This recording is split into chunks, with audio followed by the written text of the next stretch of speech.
Mr. Warning program, sponsored by EO Sleep, treatment for your snoring and for sleep apnea. It's 25 after the hour. Please welcome now to the I'm Mr. Warning program our old friend Larry King. Morning, Larry. Morning, Soupy. You know, there's an awful lot of controversy going on surrounding this Time magazine cover with the toddler tapping a teat on his mama's tatas. I know it's supposed to be a perfectly natural and beautiful thing, not even an issue in some cultures, but I guess I'm just one of the unenlightened who think breastfeeding should probably stop at a time when your kid develops teeth. I don't know. Middle school seems a little late for a cutoff point. Kids are supposed to bring a lunchbox in their knapsack, not rely on mother to show up in the cafeteria in a halter top. The headline on the cover seems to be the most offensive. Are you mom enough? As if to suggest that you're not getting it done if you aren't still breastfeeding your kid by the time they're taking their SATs. I think it's one thing to be a helicopter parent. It's quite another to be a fountain mom. I'm trying to be an evolved, sophisticated, modern dad, but I must admit I got a little suspicious when I walked in on my old lady and she told me the guy attached to her breast was her new adopted college-age son. Dickeyville, Wisconsin. What do you got for Mitzi Gaynor? It's coming from the Small Business Authority studios, and not to be outdone, Newsweek magazine has their own cover out, trying to top Time magazine with some sort of controversial cover. And it's entitled, it has a picture of President Obama with a halo over his head, and it's entitled, The First Gay President. These slobbering idiots, they don't even realize that James Buchanan was the first gay president, but President Obama, they write, does Andrew Sullivan, who's crying yesterday on one of the Sunday shows about this, the motion of the whole thing. When you step back a little and assess the record of Obama on gay rights, you see that, in fact, this was not an aberration. It was an inevitable culmination of 3 years of work, says Andrew Sullivan. So that's the front cover of Newsweek. Will they sell more copies than Time with the mom and the thingy hanging out? We don't know. But speaking of the Time magazine, Saturday Night Live and Jimmy Kimmel had a couple of laughs at the expense of the Time magazine cover of the mom and the kid. Take a listen to Saturday Night Live. Really, Time magazine? This is the image you went with for Mother's Day? Look, I have nothing against breastfeeding, but there are more appropriate places to breastfeed your kid than the cover of Time magazine. For example, page 3 of Time magazine, or, you know, not in a magazine at all. I mean, really. And look, it's not the act that bothers me, it's this photo. When I first glanced at the cover, I didn't think, oh, it's a mom breastfeeding her kid. I thought, did the kid from Modern Family sexually assault his yoga instructor? And Jimmy Kimmel, the night or two before. Take a listen. It's strange, but don't look at it as the source of future humiliation for the boy. Try to look at it as the event that helped shape him into the most fearsome cage fighter in the history of mankind. As you might imagine, many people were shocked by the fact that that was the cover of a magazine. As well. If you're shocked by that, by the way, you do not want to see what they have planned for Billy Bob Father's Day. Thornton on Friday morning. Please welcome now from CBS News, Anthony Mason. Good morning, Mr. Mason. Good morning, Don. How are you? I'm all right. How are you? I'm doing pretty good. So you've only been on for years, and every time you're on, I ask you what you do, but you primarily report on the on economics for the CBS Evening News, and then you do interviews with musical acts and mystery writers for the Sunday morning show. Is that right? That's right. Okay. Let's start with the economics and Jamie Dimon, $2 billion in the past 6 weeks. Where are we here? Well, I mean, it's $2 billion and counting by all accounts, and it's probably going to go up. It could be another $1 billion, believe it or not, because I think that this trade is still live, apparently. I mean, no one's quite sure what it is because the bank doesn't want to let people know, because then everybody will basically trade against them and bet against them and make them lose even more money. But it's a substantial, kind of breathtaking amount of money. Well, I guess I'm most curious, as Dimon's known about this for some time, right? Well, he's known about it. I mean, he was asked about it specifically on April 13th. in a conference call, and when there had been a couple of articles about a huge bet being placed in the credit derivatives market that was kind of roiling the markets at the time, and he dismissed it and said it was a tempest in a teapot. Those were his exact words. Yeah. And they're coming back to haunt him now from virtually every analyst in the business because, he was being kind of brash at the time, and now it's apparent, maybe he didn't actually know what was going on. Well, which is just as bad, isn't it? Well, that's the scary part. I mean, this is the biggest bank in the country, Don, by assets, and it's the one that it looked at least like it came through the financial crisis in the best shape and having had the best record. And now Jamie Dimon, who's been a real point man on the bank's efforts to limit regulation, it looks like, he maybe didn't know what was going on and that the bank's risk management is in question. And it puts him in a difficult position to continue to argue that position as well, doesn't it? Well, I think it does, and he's acknowledged as much. I mean, it looks like this morning as many as 3 traders at the bank are going to get the axe. I think they're moving as quickly as they can to do damage control here, but Jamie Dimon was as close to a golden boy as Wall Street had, in the aftermath of the whole financial crisis, and but I don't think he can be a golden boy anymore. Talking with Anthony Mason from CBS News, how did they lose the money? Was it like those credit, similar to those credit default swaps that whatever they were that caused all the problems last time around? Or? Well, I think people are still trying to understand what they are exactly. I mean, basically, as I understand it, this was a hedge set up. That's what's ironic about this is this was not a rogue trader who was, who got carried away and then got in trouble. This was part of the bank's attempt to hedge its risk. Basically, as one analyst likened it to me, he said it's like they bought an insurance policy, but then the insurance policy went bad and they lost a fortune on that. Well, won't they? By the way, won't they still make billions of dollars and? The bank is still hugely profitable, Don. It's not in trouble, and if you have money in Chase, it's not like you need to pull it out or anything. They can absorb this risk. The real concern here, is that the banks have been arguing, in resisting regulation, the banks have been arguing essentially they can police themselves, and now you look at this and you say, well, maybe not. Well, why should we care? Other than that they lost the money. You only care in as much as what we saw with the financial crisis was if the banks made bad bets and got themselves in trouble, it was the taxpayers who essentially had to bail them out. And this raises the whole too big to fail issue again, which is, can you have a bank the size of J.P. Morgan Chase, which essentially is, in effect, essential to the economy?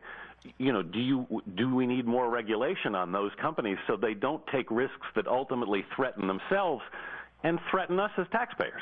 19 till they are talking with Anthony Mason, CBS News. A lot of friends of mine tell me they hate Mark Zuckerberg, and I'm not sure why. I guess they could explain it to me, except my attention span is about like that of a hummingbird. And I just don't have the energy for it. But what's going on there at Facebook? I don't know the man. I don't love him. I don't hate him. I have a love-hate relationship with Facebook. I don't know if you use Facebook. No, I don't. It's one of those things that sort of come to enter into almost everybody's life or in some form or another. And I think it's going to be I think that stock offering on Friday is probably going to go through the roof, but there's a lot of question as to what the company is really worth. I haven't embraced Twitter either, and I think for the millions of people who know me, probably know why. So just a good idea not to. Now, the guy over at Yahoo, what's his deal? Well, he's out of a job. That's what his deal is. I mean, he over the weekend, the board basically decided that that was it. I think they were doing damage control as quickly as they could, and they've got an interim CEO now and a new chairman of the board. They're going to have new directors, and it's one of those basic things that if you got something on your resume that shouldn't be there, the best thing to do is take it off. I don't know how it got there, and I think they're still trying to figure it out. That he had a computer, that supposedly he had a computer sciences degree, which he didn't have, but it ended up costing him his job. Yeah, 17 till the hour. So, digressing here now, did you go see the Beach Boys at the Beacon? I didn't get to see them at the Beacon. I had to go to something else that night, and but I saw them. We did a piece on them for Sunday Morning. We shot it a couple of months ago, but so I saw them rehearsing, and I saw them recording, and I saw them actually opening day at Dodger Stadium. And tell me what you think. Well, I think they're in pretty good shape. I mean, they got a bunch of guys backing them up now too. So it's not just the five, but together. I mean, I was under Dodger Stadium watching them warm up to sing the Star Spangled Banner, and I have to say, hearing those guys do harmony in the hallway down there was pretty amazing. Mike Love is about my age, and still gets it done, doesn't he? Yeah, he does, and and even Brian Wilson, who has his limitations, he still loves music, he still loves to sing, he still loves to play, and that's obvious. There's not, these guys have had their issues over the years, as you probably know. They've sued each other. I think there were 3 separate touring bands at one point, but. It's nice to see that they can get back together at least one more time. Why are they doing this? Just for that reason? I don't know, Don. I mean, I think I don't know how difficult it was for them to come together. I mean, as recently as a year or two ago, I mean, I don't think anybody ever thought this would happen. They were each on their own road. They weren't really speaking to each other much. And then all of a sudden it did happen. I'm not sure who initiated. I think it might have been Mike Love. I mean, if you want to be, if you want to look at it for one perspective, there's an awful lot of money involved, I'm sure. I mean, I think one thing Mike said was that, once the idea came up, he said they were getting offers to tour, from all over the place. And they were, they thought, well, this actually could work. I know. I was talking with, I forget who it was now. But Bill O'Reilly and Martha McCallum and what's that other woman? It was Lise Wheel and Lise Wheel, and what's the other woman's name? Kimberly Guilfoyle. From Fox here. Yep. All went to the Beacon to see him. And how did they think the show was? I guess they were up dancing in the aisle. Yeah, it's hard, I can't see O'Reilly up dancing in the aisle, can you? I'm not sure I want to conjure the image in my mind. By the way, I'm the only person in the Fox building who actually likes him. So he claims his staff does, but I dispute that. So, but I do like him anyway. Don, can I just say one thing? I wanted to just note that on the music front, we lost Duck Dunn yesterday, who was the bass player for Stax and all those great Otis Redding, Wilson Pickett, and Stax songs over the years, and he's one of those guys that I think everybody ultimately knows. They just don't know that they know him because his bass work was on so many records. And it was, I played a simple bass line, but man, God, it was just fabulous. He was on tour with Steve Cropper. Yep, in Tokyo. It was so sad. Right. So we don't know why he died, do we? From what I've been reading overnight, he died in his sleep. And as you say, he was on tour with Steve Cropper, who was also in that original Stax group. And they also played in the Blues Brothers, and that's one place I think a lot of people have seen them. Yeah, and then of course originally part of the, as you may have mentioned, Booker T and the MGs. Right. And great musicians. Some of those guys. So. The real deal. Apologize for my voice being a little hoarse, but I don't know why am I apologizing? I'm not sure. I'll take back the apology. Yeah, that's more. But it is a little hoarse. How have you been otherwise? Otherwise, working hard and doing okay. Oh, thanks to CBS News. Hey, have you seen any of the Beach Boys stuff? You like Scott? Yeah, I love him. Why don't you what? We're doing actually CBS is we're doing really well. I have to say. Yeah, well, good for you. Yeah, I mean, I don't know. Nice talking to you. If you were a fan in the '60s, it still sort of holds up. They do a decent job. Yeah. The songs. Oh, good. Brian's here with us now. How are you, Brian? Hi, I'm Brian Wilson. How are you? I'm fine. That's just not funny. Am I on tour? Oh, yeah. So I guess he's all right, right? Sure. Yeah, I'm fine. It's so not funny. It's just so not funny. I'm gonna go surfing now. I don't know. I think if you're Mike Love, and I'm Brian Wilson. No, I know. How are you? I'm fine. I know that. I'm saying if you're Mike Love. I'm Brian Wilson. I know. I don't. Let's talk. Oh God. Mike Love is 70, or 71 or something. And I just don't think. I mean, it's creepy. You start singing about wearing Hawaiian shirts and. Yeah, come on. He's not a boy anymore. I mean, it's just. I don't know, but who knows? Sally Cohn's next. 5 till the hour.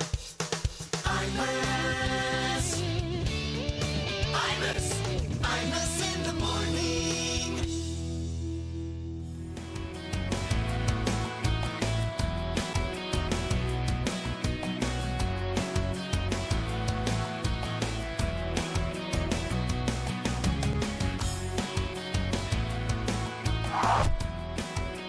Good morning, Ringo. Good morning, Imus. You know, all these loser Beatle fans are talking about there being a reunion at the Olympics this summer. But that's not going to happen for a very good reason. 2 of us are dead. And yet, strangely enough, that didn't seem to stop the Beach Boys' 50th anniversary tour. They dragged poor old Brian out the sandbox, propped him up at the keyboards like it's Weekend at Bernie's too. God only knows. Yeah, well, thank goodness somebody does, because Brian certainly doesn't. It's bloody embarrassing, 70-year-olds still singing about surfing. Little tough to hang 10 off your little rascal scooter, you old fart. You'll have fun till the EMT takes your walker away. Pet sounds? Those are just the noises Al Jardine makes now when he eats. You know, Jethro Tull had it half right. They're too old to rock and roll, just not too young to die. Like Aerosmith, they're on tour this summer. Is there really anybody who still wants to see that rhesus monkey Steven Tyler prancing about on stage? He's a great-grandfather. It's like Carol Channing in spandex trousers, which could be a problem if he experiences light bladder leakage, but not if he wore poise pads. Then he'd never again have to worry about that embarrassing drizzle when he's dancing on stage. You know I'm talking about poise, don't you know I mean poise? Talking about poise now, what a bundle of joys. Any movie then, right? It would have been. Or it would have been War of the Roses. Actually, you would have Please missed welcome it. now former Beatle Ringo Starr. Morning, Ringo. Morning, Imus. I'm back on tour this summer with my all-star band, you know, because my name is Starr, not because anybody in the band actually is one. That sound you hear, that's the sound of a bar being lowered. Even Pete Best turned me down. I once had Joe Walsh, Billy Preston, Levon Helm. Now all you need to go out on tour with me is A, own a van, and B, be willing to drive it. This year it's Todd Rundgren, the guy from Toto, and the guy from Mr. Mister. Hey, I don't care what anybody says, Broken Wings is a great song. No, really, I always wanted to play drums on Rosanna. Okay, sure, it's a step down, but hey, somebody's got to open for Hall & Oates. Jesus, where's Kurt Cobain's 20-gauge Remington when you need it? This is the final indignity. I was once a former Beatle. Now I'm this close to being a member of Foreigner. Paul sold out the Aztec Stadium in Mexico City next month. Meanwhile, I'm doing the Bergstein Bat Mitzvah at Leonard's in Great Neck. Okay, everybody, it's time for Grandpa Morty to cut the challah and me to cut me own throat. Got to pay your dues if you want to sing the blues. Yeah, well, I'm all paid up. Just take a look at me face. Did you know that during the natural aging process, your skin's ability to produce collagen slows, decreasing its firmness? Collagen serum visibly reduces the appearance of wrinkles, fine lines, and crow's feet, and helps the skin appear plumper, firmer, and smoother. Collagen, because it don't come easy. Good morning, Congressman Rangel. Good morning, Imus. I went to see the Avengers. I wanted to see what the big deal was and why I wasn't called in for an audition. I ran into my fellow congressman, some Tea Party freshmen, while I was waiting online. I said, "Hello, gentlemen. I sure hope the movie lives up to the hype." I think the producers are kicking themselves because they didn't cast me in this. They said, "Really, Rangel? We don't quite see you as an Avenger. Maybe you should audition for the Hunger Games sequel. There are no fat Avengers." They said, "Rangel, you're so fat, your cereal bowl has a lifeguard." Wrangle, you're so fat, the polo horse on your shirt is real. I lost it. I tried reaching across the aisle and being a team player like the Avengers. Imus, there's no I in team, but there's a rage in Wrangle. I'm a bad man. When a grizzly sees me, it lies down and plays dead. I mooned the supermoon. When I kill time, there's a chalk outline around the clock. The Dos Equis most interesting man in the world follows me on Twitter. Silly freshman, when Bruce Banner gets mad, he turns into the Hulk. When the Hulk gets mad, he turns into me. And according to Megan, Hurlbutt just got new information from Dr. Paul's office, Brado Paul, over there at, we assume he knows what he's doing. He seems like he does. That I can have stuff up to 9:30 Eastern time. So I've been taking it easy on the espresso. Yeah, let's have a few bagels. And I've got 20 minutes now. Get a hot dog. To get a freak on. So get a food freak on. That's it. Get it down. Get a food freak on. Wow. Just shove it in. So I get in a limo and get down to the taco truck at 14th and 8th. Yeah, look out. Give me a couple of cheese enchiladas. Come on, dude. Come on, eat it. Taco truck. It's in Brant right now. By the way, I ordered some of that Gringo Bandito hot sauce. Yeah. Not any better than Cholula. Come on. So I forgot about that. Cross that off your list, Bernie. You're better off. I mean, it's fine, but stick with your Cholula. They sent me I just ordered it on Amazon, but I guess they must recognize my name. I ordered 3 bottles. They sent me a dozen with a bunch of stickers and stuff, and I think they were hoping they were going to get. It's fine, but it's not better than Cholula. No. Period. Which is my point. Not exactly something they can use as a quote for the next ad. It's not. I mean, I'm sure they're happy they sent me the dozen jugs of it, but Thrilled, yeah. Imus says not better than Cholula. New slogan. Oh, I feel bad about that. Yeah, horrible. All right, let's do some business news. And here with that is Dagan McDowell. Good morning, sir. Dow futures are down 99 points. Well, the head of the chief investment office at J.P. Morgan, the woman who oversaw that loss, $2.3 billion trading loss and counting, she's gone. Ina Drew, the bank, just announcing. This is how the press. Oh, there you go. Put a woman in charge. What happens? Oh, jeez. Right, Dagan? How about biting me? Big time. Right here, right now. But. You got 20 minutes. You got 20 minutes. Leave it alone. You said you wanted got 18 minutes. I can eat anything. You can eat it. Get that Gringo Bandito hot sauce on it. No Cholula. Here, I just wanted to read the press release from J.P. Morgan because it's amusing. Yeah. Ina Drew, chief investment officer, has made the decision to retire from the firm. Oh, okay. Ina has served the firm for more than 30 years, most recently as head of our chief investment office. Hey, Aunt Carly. Failed to acknowledge that has lost more than $2 billion. Go ahead. How fast can you get over to Starbucks and back? Time me. On your mark. Well, I don't know. It's 13 after 9 Eastern time. Mm-hmm. Let me see how this is. Well, let's take a sip here. It's kind of crowded right now. So. What is? Starbucks at 9. Yeah, but if they say 9:30, you know you can do it till 10. Exactly. Sorry, Carly. Well, I'm not going to take the chance. Well, you can be in a car. You can go down All to right, the taco well, truck. forget it then. You count on Brant being at least a half an hour late. Never mind. What were you saying, Dagan? No, I was just saying that the woman who ran the chief investment office has retired from J.P. Morgan. All the best. Matt Zames has taken her. Get home, make some noise in that kitchen, rattling pots and pans. This portion of the Irish Spring program is sponsored by idiot Mohegan Sun. Create your moment at MoheganSun.com. 14 after the hour. Please welcome now to the Irish Spring program our old friend Larry King. Larry. Should we be judged by what we do in high school? Are we who we were in the 11th grade? If so, then I'm just a clueless, hook-nosed, horny little nerd in suspenders who spends the majority of his time trying to and not being successful at getting laid. On second thought, Mitt Romney's been accused of being a homophobic bully back in high school, wrestling a suspected gay classmate to the ground, cutting his long blonde hair with a pair of scissors. Seems like that action is pretty gay in itself. wrestling another guy, performing a spontaneous style makeover. Hello, I thought Vidal Sassoon was dead. But it does beg the question, how much are we defined by the actions of our youth? You know, high school, those were awkward, painful days.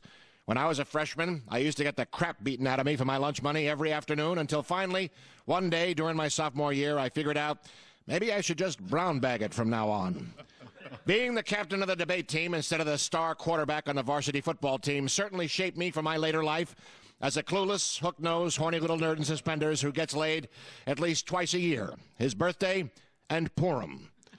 Tallahassee, Florida. Resolved. Zoos do more harm than good. Discuss.